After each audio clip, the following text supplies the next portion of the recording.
자, 오늘 설교 제목을 뭐라고 썼습니까?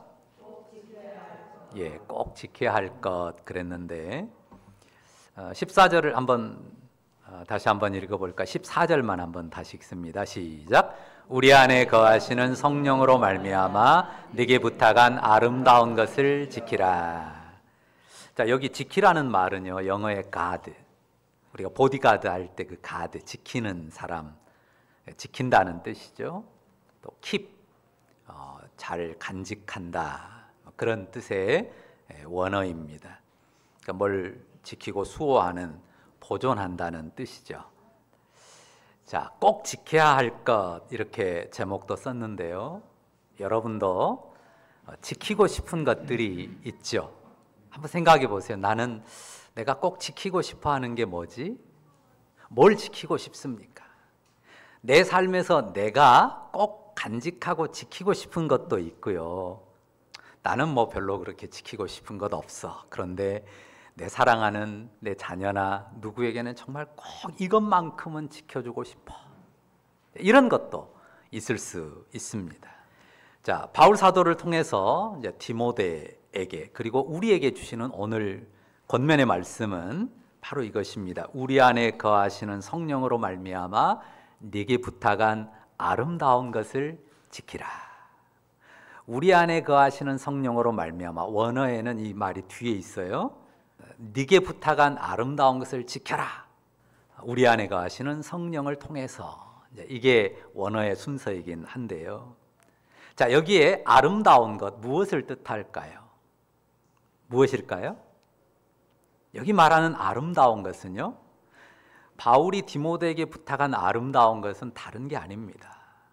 복음입니다. 그리스도 예수의 복음 진리를 아름다운 것이라고 표현하고 그 아름다운 것을 잘 지켜라 하고 말씀하는 것입니다. 우리가 디모데서를 계속 봐왔는데요, 이 복음의 가치를 변질시키고 와해시키려고 하는 거짓된, 잘못된 가르침들이 틈타고 미혹이 있었단 말이에요. 보통 율법주의라고 하는, 율법을 지켜야 된다는 그런 가르침으로 복음을 변질시키는 그런 사람들도 있었고, 또 혹은 금욕주의, 금욕해야 된다는 그런 가치로 복음을 변질시키려고 하는 그런 사람들도 있었습니다. 복음의 도리는 율법이나 금욕으로 대체될 수 없습니다. 기타 어떤 다른 것으로도 대체가 안 되는 정말 아름답고 소중한 가치입니다. 복음 그 자체의 아름다움을, 그 아름다운 가치를 잘 지켜라, 보존해라, 수호해라, 간직해라, 그런 권면입니다. 하나님이 사람 되셔서, 하나님이 죄인들을 위해서 사람 되시고, 사람 되신 하나님이 죄인들을 위하여 십자가 지신, 십자가에서 대속의 희생을 치른 그 십자가 사랑의 복음, 그 복음을 절대 다른 것으로 바꾸거나 잃어서는 안 된다는 것입니다. 이 복음보다 더 아름다운 것이 이 세상에 무엇이 있겠습니까? 물론 이 세상에 아름다운 것들이 참 많아요. 자, 여러분들이 생각하면 아름다운 것들이 참 많죠. 물론 우리가 자연에서 보는 아름다운 것들도 많지만요, 여러분이 이 무더위에도 땀 흘려 일하고 성실하게 삶을 꾸리는 그 삶도요, 아름답습니다. 아름다워요.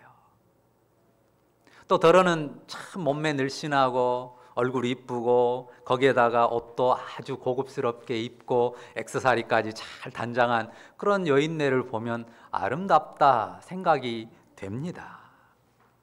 그리고 어떤 집은 자연의 아름다운 그 풍광을 배경으로 해서 너무너무 잘 지어진, 그리고 화단도 주변도 너무 단장이 잘 된 그런 아름다운 집도 있습니다. 그런 집을 하나 갖고 싶고, 또 그런 집을 잘 간직하고 싶은 마음도 있습니다.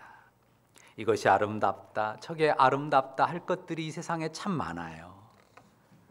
그러나 분명히 알 것은 뭡니까? 이 아름다움들은 다 쓰러진다고 하는 사실이에요. 여러분이 잠언의 아주 멋진 표현을 기억할 거예요. 고운 것도 거짓되고 아름다운 것도 헛되다. 어떻게 이렇게 멋진 말을 썼는지 모르겠어요. 고운 것도 거짓되고 아름다운 것도 헛되다. 잠언 31장에 기록이 돼 있습니다. 정말 곱고 아름다운 인생도 거짓말처럼 시든단 말이죠. 늙잖아요. 병들면서 시듭니다. 1000년 가고 만년 가는 영화가 없습니다.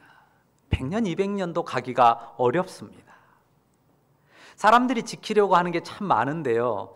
대표적인 두 가지를 제가 생각을 해봤어요. 일반적으로 사람들이 꼭 지키고 싶은 거, 첫째는 건강이에요. 요즘 사람들 특히 나이 들어갈수록 건강에 대한 관심사가 아주 큽니다. 그리고 또 하나는 뭡니까? 돈이죠. 사람들이 가장 지키고 싶어 하는 것, 많은 걸 지키고 싶어 하지만 크게 두 가지를 들려면 건강을 꼭 지키고 싶어 해요. 그리고 경제력을 꼭 지키고 싶어 합니다. 물론 우리 삶에 굉장히 중요한 요소예요. 누구나 건강이나 경제 울타리를 지키려는 마음이 큰데요.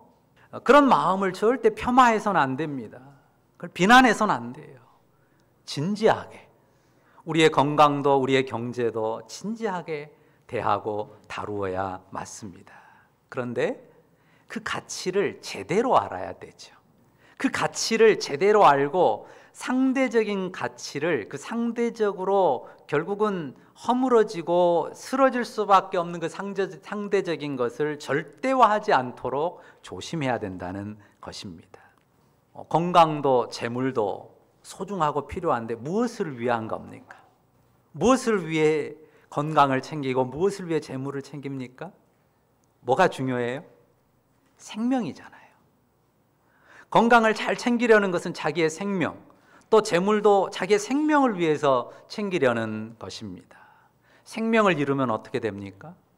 건강도 잃죠. 재물도 아무 소용이 없습니다. 더 이상 내 재물이 아닙니다. 지킬 수가 없습니다. 복음이 왜 가장 아름답고 소중한 것이냐, 정말 아름다운 것이냐 할 때 그 복음이 생명을 담고 있기 때문입니다. 복음이 주는 생명, 그리고 복음이 누리게 하는 생명, 그것 때문에 복음이 가장 아름다운 것이에요. 그 생명은 어떻습니까? 세월과 함께 낡아지거나 소멸하지 않습니다. 세상의 모든 아름다운 것들은 세월과 함께 낡아지고 소멸하는 것이지만 복음 안에 있는 생명, 복음으로 말미암아 누리는 생명은 낡아지지도 소멸하지도 않습니다. 제가요 오래전에 TV를 보면서 아주 생소하다 하는 그런 느낌을 한번 가진 적이 있어요. 아주 오래전입니다. 그 TV 드라마에서 그 여배우가 굉장히 유명한 여배우인데 지금은 고인이 됐어요. 그런데 그 여배우가요, 제가 어렸을 때 이게 남의 집에 가서 TV 보고 또 TV 이제 막 흑백 텔레비전 보고 그럴 때요, 항상 그 젊은 여배우가 주인공이었어요. 누군지 아실 겁니다. 김자옥이라고. 제가 어렸을 때는 그 여배우가 항상 가장 중요한 주인공이었어요. 근데 제가 이제 신학하고 사역하고 하면서 통 TV를 거의 멀리하고 살다가 어느 순간에 TV를 딱 보니까요, 아줌마 역할을 하고 있더라고요. 조연. 그래서 제가 깜짝 놀랐어요. 아, 그렇지. 세월이 그렇게 흘렀지. 아, 늙지, 나이 들지. 그러면 비켜가는 거구나. 젊은 사람이 주인공이 되고 옛날에 주인공이었던 사람은 변두리로 밀려나는구나. 그걸 제가 그 TV에서 나온 그 모습을 보면서 너무 당연한 건데 새삼스럽게 깨달은 그런 때가 있었습니다. 사이드로 밀려나고 그러다가 결국은 훌쩍 떠나는 인생이죠. 우리가 잃지 않아야 되겠다, 내가 절대 이거를 지켜야 되겠다라고 몸부림치면 잃지 않을 수 있나요? 정말 몸부림치지 않는 사람보다 조금은 더 오래 유지하고 지탱할 수는 있겠죠.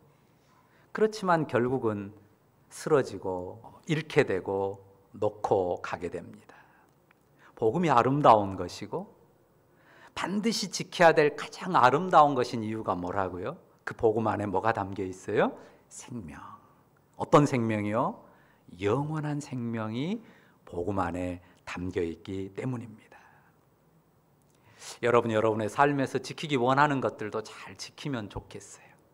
그런데 더욱 이 아름다운 것을 지킬 수 있기를 바랍니다.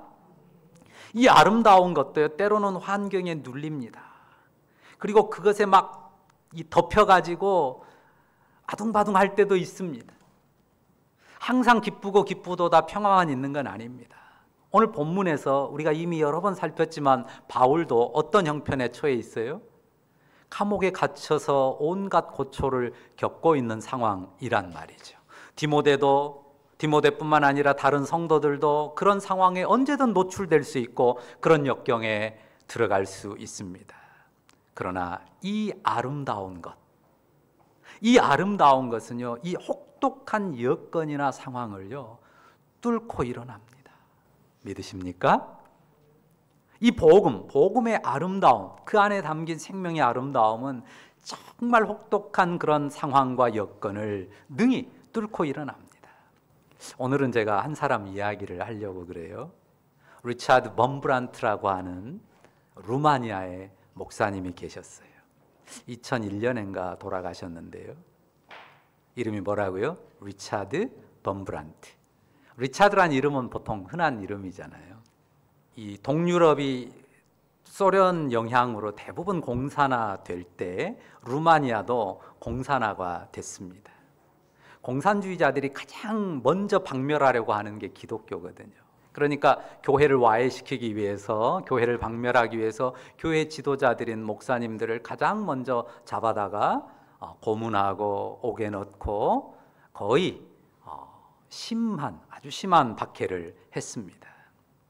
그래서 이 리차드 범브란트 목사님도 8년을 감옥에서 고초를 겪었는데요.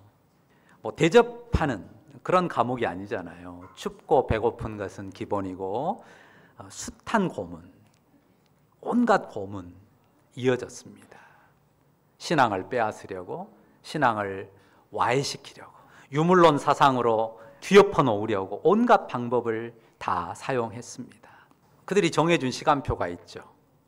아침 일찍부터 저녁 10시까지 그 감옥에서 정해준 시간표대로 교육도 받고 취조도 받고 고문도 당하고 온갖 시간을 다 보내고 저녁 10시가 되면 이제 취침에 들어갔습니다. 그러면 이 범브란트 목사님은 또 새로운 하루가 그 시간부터 시작이 됐습니다. 먼저 조용히 찬양을 했고요, 기도를 했습니다. 여러 기도가 있었는데요, 또 빠지지 않는 것이 설교였어요. 그 전에 잡혀오기 전에 막 누가 스파이가 와서 들으면 어쩌나 조심스럽게 하는 설교도 아니고, 아무도 없는 감옥에 아무도 듣지 않는 그곳에서 자기 혼자 조용한 목소리로 자유롭게 설교를 했습니다. 비록 청중은 없었지만 그 빈 감방, 독방이었거든요, 복음으로 가득 찼습니다. 그 밤에 그 목사님이 했던 아주 중요한 일 중에 하나는, 그분이 이렇게 표현해요. 내게 내 자신의 가장 큰 적들의 마음에 들어가는 일이었다. 내 가장 큰 적들의 마음에 들어가는 일을 저녁마다 1시간씩 했어요. 자기를 고문했던 그 장교들을 떠올렸습니다. 그 중에 한 사람이 대령인데, 더들로라고 하는 대령이 있었는데 그 사람의 입장이 돼서 생각을 해봤어요. 그러니까요, 그 사람 입장에서 1000개는 더 변명을, 1000개보다 더 많은 변명도 할 수 있겠다는 생각이 들더랍니다. 그 사람 입장에서는. 그렇게 그 적들의 마음에 들어가서 생각을 해보니까 그들을 사랑할 마음이 생기고 축복할 마음이 들었다는 거예요. 그들의 입장에서 볼 때 그러면 내가 뭘 잘못했다고 생각할까? 한번 잘 생각을 해보니까, 물론 그들의 요구를 다 받아들일 수는 없잖아요. 그들은 불의한 요구를 하고 있으니까. 그러나 그들을 미워하지 않고 증오하지 않고 그들을 지혜롭게 대할 그런 지혜를 얻었다고 합니다. 그 배고프고 춥고 고통스러운 그 홀로 지내는 독방에서도요, 즐거움이 있었다고 고백합니다. 여러분이 독방에 있다고 생각해 보세요. 사실 죄수들이 제일 무서워하는 게 독방이거든요. 그런데 그 독방에서 혼자 농담 따먹기를 하고, 새로운 농담도 혼자 만들어 보기도 하고, 어쩔 때는 그 빵 부스러기 조금 가지고 혼자 장기를 두어 보기도 하고 나름의 즐거움을 가졌는데요. 그런데 그 가운데서도 가장 자기 마음에 주님이 주신 말씀, 사도가 주셨던 말씀, 항상 기뻐하라는 그 말씀을 생각하고 습관처럼 기쁨을 반복했어요. 그분이 직접 한 표현이 뭐라고 했냐면 마치 접었던 종이를 펴놔도 그 접힌 자국이 있는 것처럼 자꾸 기쁨을 반복하는 습관을 들이면 그냥 자동으로 기쁨이 일어나기도 한다고 표현하더라고요. 정말 비참한 환경이었지만 그곳에서 스스로 기뻐하는 법을 배웠다고 그렇게 고백하는 말을 들었습니다. 자, 공산주의는 유물론이잖아요. 오직 물질뿐이다. 영혼이라는 게 어디가 있고 하나님이 어디가 있어. 공산주의자들은 오직 물질뿐이에요. 그러니까 기쁨이라고 하는 것도 오직 물질에서 나오는 거죠. 공산주의 가치로 보면 이 배고프고 춥고 고통당하는 감방 안에서 이 리차드 범브란트가 기뻐할 수 있는 게 뭐가 있어요? 즐거움이 뭐가 있겠습니까? 그런데 누더기를 걸치고 춥고 배고픈 독방 생활에서 이 범브란트 목사님은 매일 밤 기쁨의 춤을 추었어요. 이 말씀을 기억했습니다. 나를 인하여 너희를 욕하고 핍박하고 거짓으로 너희를 거스려 악한 말을 할 때에는 너희에게 복이 있나니 기뻐하고 즐거워하라. 그래, 기뻐하고 즐거워했습니다. 막 일어나서 혼자 조용하게 막 시끄럽게는 안 했겠죠. 혼자 막 춤을 추니까요. 어느 날은 간수가 이 감시 구멍으로 이게 내다보더래요. 그게 느껴지더래요. 근데 뭐라고 소리를 치지 않고 그냥 가더래요. 근데 조금 있으니까요. 뭐 저쪽 그 간수들이 있는 방에서 뭘 꺼내 가지고 와서 문을 열고 넣어주는데 커다란 빵하고 치즈하고 설탕하고 한 일주일 분량도 넘게, 평소에 정말 배고프고 먹는 것도 적었는데 일주일 분량도 넘게 넣어줬다고 하는 거예요. 아마 이 죄수가 드디어 미쳐가는구나 생각하고 짠한 마음에, 혹은 이 정신 착란을 일으키는 이 죄수한테는 뭔가 신경을 다른 데로 돌릴 수 있는 뭔가를 하라고 말을 했는지도 모르겠다고 그러더라고요. 그래서 덕분에 아주 풍성하게 빵을 먹으면서 기뻐하고 즐거워하라, 하늘에서 너희 상이 큼이라, 이 말씀이 뒤에 붙어있는 그 말씀이 자기 영혼에 확 다가왔어요. 그 뒤로는 매일 거의 밤마다 춤을 췄지만, 물론 다시는 그런 상을 받진 못했지만 끊임없이 기쁨의 춤이 이어졌습니다. 그는 미치지도 않았고 또렷한 정신으로 고난을 이어갔습니다. 혼자서 노래를 지어서 춤을 추면서 날마다 기쁨의 시간을 보냈습니다. 근데 감옥이잖아요. 그리고 춥고 배고프고 온갖 고난과 고초를 겪잖아요. 그러니까 2년 만에 폐결핵으로 이제는 이 사경을 헤매게 됐어요. 온몸이 붓고 또 고름이 차고 피를 토하고. 그러니까 그런 죄수들, 죽음을 앞둔 죄수들만 모아놓은 방으로 옮겨 보내더랍니다. 그 방은 일명 죽음의 방, 살아나간 사람이 없는, 대부분 죽어나가는 그 방에 30개월을 이 목사님이 살아 있었습니다. 수많은 사람들이 죽어나가는 것을 봤어요. 그런데 한 가지 놀라운 일은 그 방에 들어왔다 나가는 어느 누구도 불신자로, 무신론자로 나가는 사람은 한 사람도 없었습니다.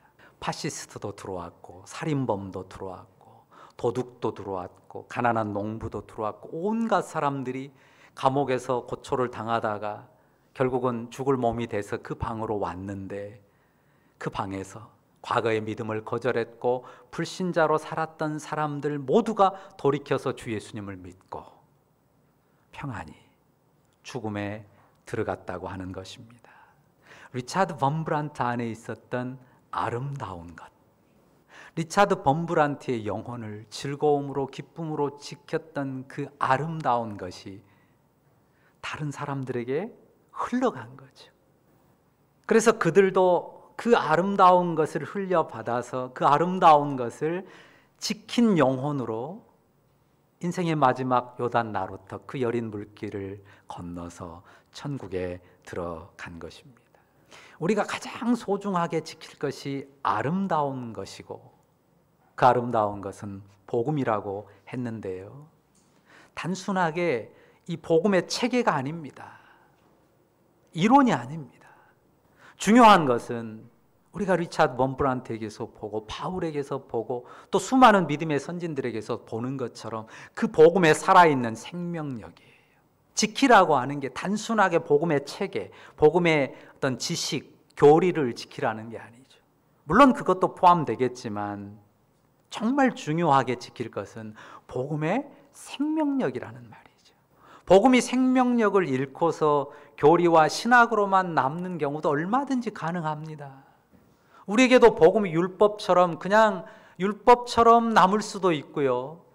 그냥 하나의 삶의 어떤 겉 모양과 형식으로만 남을 수도 있다고요. 그걸 지키라는 게 아니죠. 물론 그 외형도 형식도 중요하지만 정말 중요하게 우리가 지킬 것은 복음의 생명력입니다. 복음의 생명력을 잃으면 그건 그냥 교리와 신학에 불과합니다. 생명력이 없는 복음의 체계나 교리는요, 무엇과 같냐면요, 마치 액자 속의 꽃 그림과 같아요. 들의 꽃나무하고 액자 속의 꽃 그림하고는 전혀 다르죠. 들판에 심겨진 꽃나무, 거기에서 핀 꽃은 향기도 있고 그 꽃이 지고 나면 거기에 씨앗도 맺히고 또 다른 생명을 이어가지 않습니까? 그러나 생명력이 없는 그림의 꽃은 아무런 생명의 역사를 이루지 못합니다. 우리가 꼭 지켜야 될 것은 복음의 아름다운 것인데요, 더욱 복음의 생명력입니다. 우리 가슴의 믿음을 지켜야죠. 더욱 우리가 믿음의 생명력을 지켜야 합니다. 여러분에게도 그 아름다움이 없지 않다고 생각합니다. 한번 믿음으로 이제까지 살아온 여러분의 삶을 되돌아보십시오. 가난해도, 주변에 핍박이 있어도 복음 때문에 내 가슴이 따뜻하고 행복할 때가, 복음의 생명력이 그렇게 내 영혼에 살아있었을 때가 분명 있었을 거예요. 누가 주변에 알아주고 인정해 주는 이가 없어도 주님의 복음 때문에 가슴 벅찰 때가 여러분 가슴에 분명히 있었을 거라고 믿습니다. 손에 쥔 것이 별로 없고 내놓을 게 별로 없어도 복음 때문에 떳떳했고 부끄럽지 않았던 그런 삶을 살기도 했습니다. 다 말할 수 없지만 분명히 내 영혼에 담았던 주의 복음을 믿고 그 믿음으로 하나님 앞에 선 것 때문에 비밀처럼 내 영혼에 담긴 그 복음의 아름다움이 있단 말입니다. 그 아름다운 것을 지켜야 돼요. 그게 과거의 추억에 그치지 않고 현재 살아있는 생명력으로 내 안에서 지켜지기를, 어쩌면 바울이 간절히 디모데에게 또한 우리에게 권해 주신다고, 바울의 목소리로 주님이 우리에게 권한다고 생각이 듭니다. 세상의 화려함과 아름다운 것들은요, 어떻습니까? 소수만 지킬 수 있어요. 많이 가진 사람, 힘이 됐든 돈이 됐든 권력이 됐든 많이 가진 사람만 세상의 화려함과 아름다움은 지킬 수 있습니다. 가지지 못한 사람, 힘없는 사람은 지킬 수도 없고 가지지도 못합니다. 하지만 이 아름다운 것, 복음 때문에 우리 영혼에 심긴 이 아름다운 것은요, 모두가 복음을 갖기만 하면, 복음을 받기만 하면, 복음을 믿기만 하는 사람이면 모두가 그 아름다운 것을 충분히 그 영혼에 담을 수 있고 그 아름다움을 피워낼 수 있고 그리고 지켜갈 수 있습니다. 그러니까 복음이죠. 누구에게나 열려있는 은혜의 복음입니다. 여러분 가족과 가족의 건강, 경제, 또 여러분이 힘써 일군 삶도 잘 지켜가시기를 바랍니다. 그 은혜가 있기를 바라요. 그런데 더욱더 이 아름다움, 복음의 아름다운 것을 영혼에 꼭 지켜가는 여러분들 되시기를 바랍니다. 내 안에서 그 아름다운 것을 지킬 뿐만 아니라 세상 어떤 것 다 잃더라도 결코 이뤄지지 않는 이 아름다운 것을 우리의 자녀들, 우리의 사랑하는 가족들, 이웃들 영혼에 담아주고 그 아름다움이 살아 숨쉬고 움직이도록 돕고 지켜주는 축복의 사람들, 그런 여러분들 다 되시기를 바랍니다. 이 아름다운 것을 우리가 돈 주고 사거나 우리의 열심으로 얻어낸 게 아니에요. 주님이 우리에게 주신 아름다운 선물이기 때문에 그 선물을 주신 주님이 그 아름다운 것을 주님의 날까지 지켜주시리라고 믿습니다. 아름다운 것을 허락하신 주님, 성령으로 말미암아 우리와 함께 하시면서 지켜주실 것을 믿고 더욱 힘있게 의지하는 가운데 그 아름다운 것으로 능히 살아가는 여러분 다 되시기를 주의 이름으로 축원합니다. 아멘. 기도하십시다. 사랑의 주님, 추하고 연약한 우리 영혼에 정말 아름답고 아름다운 복음, 그 영원한 생명의 복음을 선물로 허락해 주셔서 감사합니다. 우리가 지켜야 될 것들이 많지만 꼭 지켜야 할 것이 바로 그 복음으로 살아가고 복음 안에 사는, 그 복음을 누리는 생명력인 것을 다시 한번 새롭게 마음에 새기고 그 복음을 가지고 영원한 나라를 향해서 힘차게 전진해가는 주의 백성들 다 되게 하여 주옵소서. 우리가 아무리 누추해도, 아무리 삶의 고난이 많고 어려움이 많아도, 가난해도 이 아름다운 것은 빼앗기지 않고 능히 지킬 수 있는 것을 인하여서 감사를 드립니다.